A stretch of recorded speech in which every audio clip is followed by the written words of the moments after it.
اگر ہم صرف اسی بحث پہ لگے رہیں گے کہ جی ہم نے یہ لوکل گورنمنٹ دے دیا, امتیاز شیخ صاحب ناراض ہو گئے یا فلانے ناراض ہو گئے یا اے این پی ناراض ہو گیا, تو the level is much beyond that now. The level is آپ کی اس وقت آپ کی جو ملک کے دیکھیں, I'm sorry, میں کوئی آرگیومنٹ کے اندر اس وقت نہیں جانا چاہ رہا ہوں, میں صرف بتانا یہ چاہ رہا ہوں کہ ہمارے ملک کے مسائل بہت بڑھ چکے ہیں. اب ہمیں جو ہمارے لیولز جو ہیں ڈسکشنز کے بھی, ان کو بھی آپ کو اوپر لے جانا پڑے گا. آپ کو ایک سسٹم, آپ کے ایشوز تو سامنے نظر آئیں. آپ کے پاس ایشوز کی آپ بات کر رہے ہیں, اس پہ بہت بات ہوئی ہے, لیکن آج جو ہم بات کر رہے ہیں نا وہ یہ بلدیاتی نظام جو لے کر آ رہے ہیں, جنرل الیکشن میں 4-5 مہینے رہ گئے ہیں, اس سے پہلے لانے کا مقصد کیا ہے, کیوں لا رہے ہیں؟ اتحادی ناراض ہیں, ان سے کیوں نہیں بات کی, انہیں کیوں نہیں منایا؟ میں صرف عرض کرنا چاہوں گا کہ اگر آپ بلدیاتی نظام کی بھی بات کرتے ہیں تو it has to have an integrated approach. آپ کے بلدیاتی نظام میں آپ کے پاس فنڈنگ کہاں سے آئے گی, آپ کی اکانومی کا کیا سٹیٹ ہے, آپ کے پاس ڈیولوشن آف پاور کیسے آئے گی, آپ لوگوں انسٹیٹیوشن بلڈ اپ ہے یا نہیں ہے؟ میں ذرا قادر مقصد صاحب اور شرجیل انعام میمن صاحب سے بھی بات کروں. شرجیل انعام میمن صاحب آپ بات ختم کیجئے گا, پھر قادر صاحب میں آپ کی طرف آتی ہوں. جی میں پلیز 2 منٹ دیجئے. جی شرجیل انعام میمن صاحب آپ جواب دے رہے تھے. ہاں میں یہ کہہ رہا تھا کہ جو ایجوکیشن اور ہیلتھ میں جو لغاری صاحب نے بات کی, اس میں کافی حد تک میں ان کی بات سے اتفاق بھی کرتا ہوں, لیکن بات یہ ہے کہ لغاری صاحب سے میں عرض کروں گا کہ اس میں صرف اکیلی گورنمنٹ جو ہے نا, جو آپ جس نظام جس سسٹم کی بات کرنے نہیں کر سکتے, اس میں سول سوسائٹی کو اور ہمیں اور آپ کو, ہم سب کو جو اپنا رول پلے کرنا پڑے گا. اگر آج ایجوکیشن اگر آج ایجوکیشن میں ہم وہ کہہ سکتے ہیں کہ اتنا اچھا نہیں ہے پورے ملک میں, یا ہیلتھ میں اس حد تک ہم نہیں پہنچ سکے جتنا ہم لوگ اس پہ خرچہ کریں, تو اس میں مطلب ہمارے علاوہ, میں ایک پولیٹیشن کے بھی علاوہ میں ایک بات کر رہا ہوں, گورنمنٹ کے بھی علاوہ, چاہے کوئی بھی پارٹی ہو, میں کسی ایک پارٹی پہ الزام نہیں لگاتا, لیکن جو عام سول سوسائٹی ہے اس نے اس کو اپنا رول ڈالنا, اس کو اپنا حصہ کرنا. میں آپ کو ایک چھوٹی مثال دوں, ہمارے ایجوکیشن میں نہیں ہمارے ایجوکیشن میں ایسے کتنے ہی ٹیچرز ہیں, میں آپ کو بتاؤں, جو کہ میڈیا میں جابز کر رہے ہیں.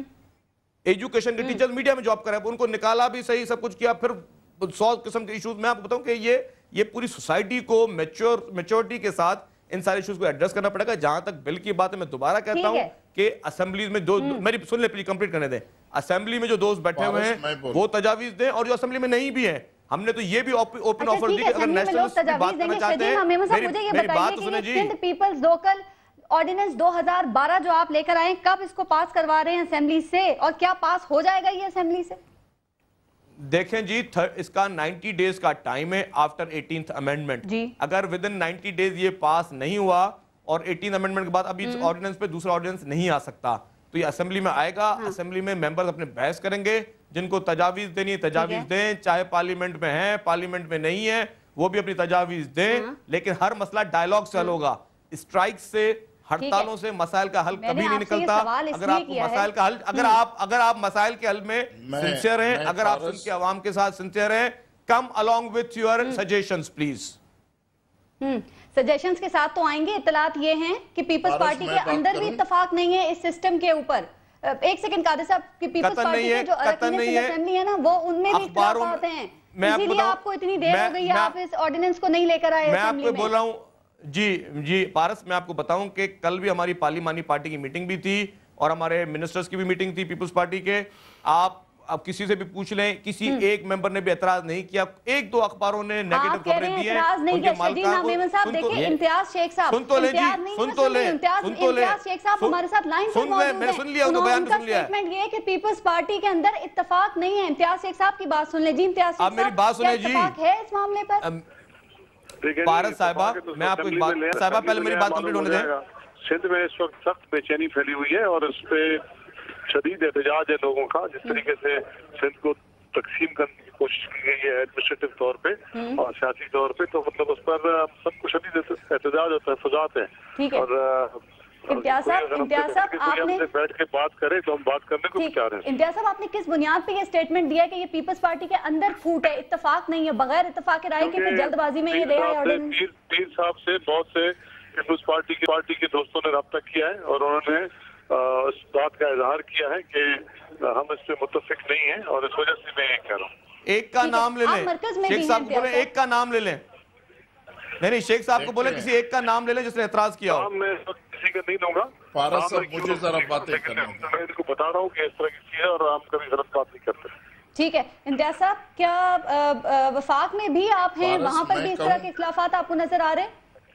देखिए जी, वफाक का मुझे नहीं कह सकता। वफाक में हमारे वजीर था, उसने तो इस्तीफा दे दिया है, ठीक है, लेकिन वफाक का मैं इसलिए बात नहीं कर सकता कि मैं यहाँ कराची बैठा हूँ, ठीक है, और मैं कराची की सूरत वो भी इस सूरत में बात कर रहा हूँ कि काफी लोगों ने हमसे राब्ता किया है। हमारा राब्ता पीपल्स पार्टी में हमारे बहुत से दोस्त हैं और वहाँ के उनके ख्यालात का मैं आपको इत्तला कर रहा हूँ। ठीक है कादिर साहब, मुझे बताइएगा कि ये शर्जील मेमन साहब जो बात कर रहे हैं, कोई इख्तिलाफात नहीं है, जरा आप ज्यादा बेहतर तौर पे बता सकेंगे कि सिंध असेंबली के जो मेंबरान हैं, क्या वो दिलो जान से इस ऑर्डिनेंस पे फेवर में हैं, इसके इत्तेफाक है उनका? आपकी क्या इत्तलात हैं?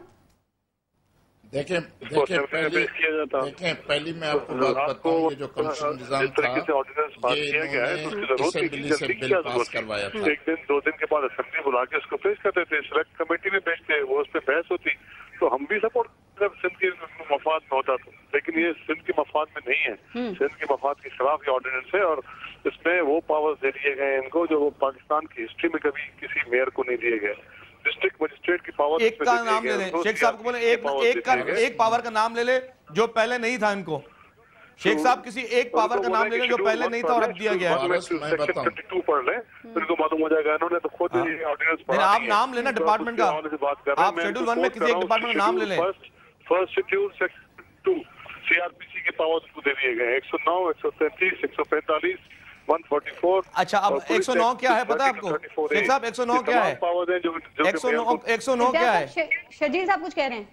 नहीं, अब मैं सेक्शन बता रहा हूँ। 109 क्या है पता ना हो, लेकिन मैं सिविल सर्विस से मेरा ताल्लुक है, ये तमाम न्यूसेंस के ये सेक्शन है। ये जो इम्तियाज शेख साहब, ये जो इम्तियाज शेख साहब कह रहे हैं, उसके बिल में अगर आप पढ़ें उसमें बहुत सारी एम्बिग्विटी है, क्योंकि स्केड्यूल ए में आप क्या चीज़ डाल देंगे, मैं फिर वही बात कर रहा हूँ कि इसमें एम्बिग्विटी भी है और इसके अंदर बहुत सारे मसाइल हैं और इन्हीं के खदशात इस वक्त सिंध के अंदर और रूरल सिंध में स्पेशली बहुत ज़्यादा पाए जा रहे हैं।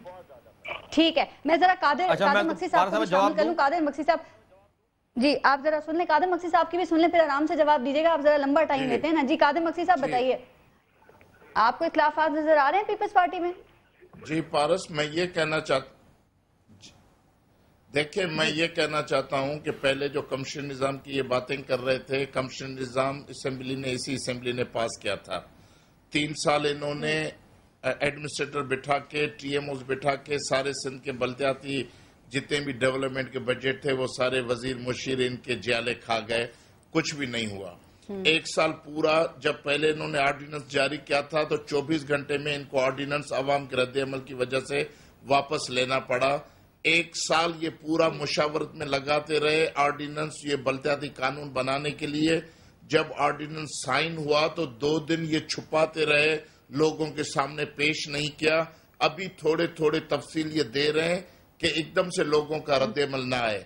हम तो कहते हैं कि ये असेंबली में लाएं तो सारे सिंध को पता पड़े कि कौन से सिंध के असेंबली मेंबर हैं, 6 माह के बाद इलेक्शन आने वाले हैं, कौन से असेंबली मेंबर हैं जो इस गद्दारी के काम में हिस्सेदार होते हैं, या कौन से हैं जो पीपल्स पार्टी के इस ऑर्डिनेंस को जवाब देकर वो सिंध के हकीकी मुजाहिद और सन ऑफ सॉइल के किरदार अदा करने के साबित होंगे। ठीक है, आखिर में ठीक है जी शर्जील मेमन साहब, टाइम बड़ा कम रह गया, आप जरा जवाब दे दें सबका, और ये भी बता दीजिएगा कि क्या सारे इत्तेहादी नाराज हैं? ये नाराज हैं, अच्छा लग रहा है, क्या करेंगे इनको मनाने के लिए, कब मनाएंगे इनको? सांप तो गुजर गया, अब क्या लाठी पीटेंगे आप? देखें जी, मैं आपको एक बात क्लियर कर दूं कि हमने, ये हमारा क्लियर स्टांस है कि हम बातचीत हर एक से कर सकते हैं जो बातचीत करना चाहे, जो अगर तजावीज के साथ आए और अपने कोई नहीं, मेरी बात सुनिए, अपनी कोई सिफारिशात लेके आए कि उनको इस क्लॉज में एतराज है और वो क्लॉज चेंज करवाना चाहते हैं किसी भी क्लॉज पे, तो वो आगे बातचीत हो सकती है, उसमें डायलॉग हो सकता है। लेकिन डायलॉग अगर कोई करने के लिए तैयार ना हो, शर्जील साहब आपकी बातों से ये लग रहा है कि आपको ये अब इत्तेहादी नहीं चाहिए, आपको एमक्यूएम के अलावा कोई नहीं चाहिए, आपको इनकी परवाह नहीं, आपकी बातों से यही लग रहा है कि हम करेंगे। आपने पहले क्यों नहीं किया? अगर आप हमारा ऑफिशियल स्टेटमेंट देख लें पारस, मेरी बात सुने, अगर आप हमारा ऑफिशियल स्टेटमेंट देख लें, इम्तियाज शेख साहब से भी पूछ लें, हमने हर पार्टी को कहा है हम बातचीत करना चाहते हैं, हमने खुद राब्ते किए हैं और हमने ये भी कहा है कि जो पार्टियां पार्लियामेंट में नहीं है या हम नेशनलिस्ट पार्टी से भी इस मौजू पे बात करने के लिए तैयार हैं। अगर कोई तजावीज लेके आए लेकिन अगर कोई तजावीज ना करे और सिर्फ बोले हम हड़तालें करनी है, इसमें शर्जील साहब मैं विद ऑल ड्यू रिस्पेक्ट इसमें एक बात जरूर सामने बिल्कुल खत्म हो गया है। बहुत शुक्रिया आपका इम्तियाज शेख साहब, फंक्शनल के रहनुमा हमारे साथ मौजूद थे। मक्सी साहब सिंध तरक्की पार्टी के रहनुमा, सरदार नादिर लगारी साहब PTI से और शर्जील इनाम मेमन साहब ने पाकिस्तान पीपल्स पार्टी से हमें ज्वाइन किया था। बात कर रहे थे हम बल्दियाती निज़ाम जो लाया जा रहा है सिंध में, उसके हवाले से। अदालत वही अच्छी होती है जो इंसाफ करती है, लीडर वो अच्छा होता है जो कि मुल्क को तरक्की की राह पर गामजन करता है, उसको वहां लेकर जाता है, और सिस्टम वही अच्छा होता है जिस पर अवाम जिससे एग्री करती है, जिससे अवाम मुतमईन होती है। अपना और अपने मुल्क का बहुत ख्याल रखिएगा। पारस खुर्शीद को इजाजत दीजिए, अल्लाह ने के बाद।